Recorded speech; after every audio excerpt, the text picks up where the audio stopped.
बीवी ने 60 साल बाद अपने शौहर को एक राज बताया।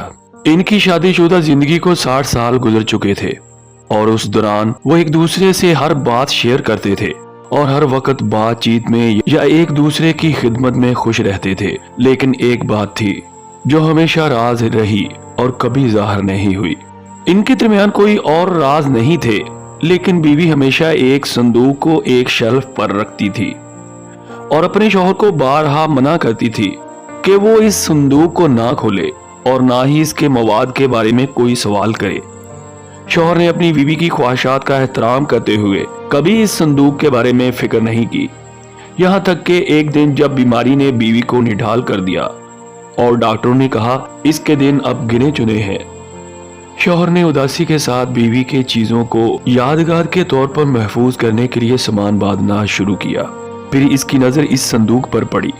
इसने इसे उठाया और इस बिस्तर के करीब ले गया जहां इसकी बीमार बीवी लेटी थी। बीवी ने जैसे इस संदूक को देखा, एक उदास मुस्कुराहट के साथ कहा, कोई बात नहीं, तुम ये संदूक खोल सकते हो। शौहर ने संदूक खोला और इसमें 2 कपड़े की गुड़ियां, क्रोशिये की सुइयां और $75,000 की रकम पाई। इसने बीवी से पूछा, ये क्या चीजें हैं? बीवी ने आहिस्ता से कहा, जब हमने शादी की थी मेरी दादी ने मुझे बताया कि कामयाब शादी का राज झगड़ों और इख्तलाफात से बचने में है और मुझे नसीहत की कि जब भी मैं तुमसे नाराज हूं तुम अपने गुस्से को दबाऊं और कपड़े की गुड़िया बनाऊं। ये सुनकर शौहर की आंखों में आंसू भर आए। सिर्फ 2 गुड़ियां? यानी तुम 60 साल में मुझसे सिर्फ 2 बार ही नाराज हुई?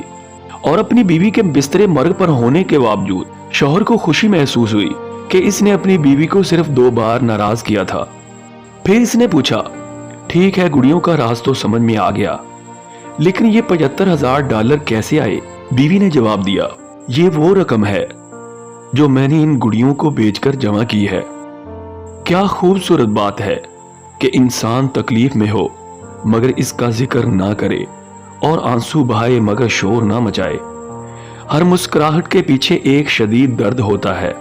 एक अक्लमंद औरत अपने घर को दरगुजर करने के जरिए अपने हाथों से बनाती है और एक नासमझ औरत अपने घर को इख्तलाफात के जरिए अपने हाथों से बर्बाद करती है। अल्लाह हर जोड़े को शादी के सफर का इख्तिताम सलामती के साथ करने की तौफीक अता फरमाए।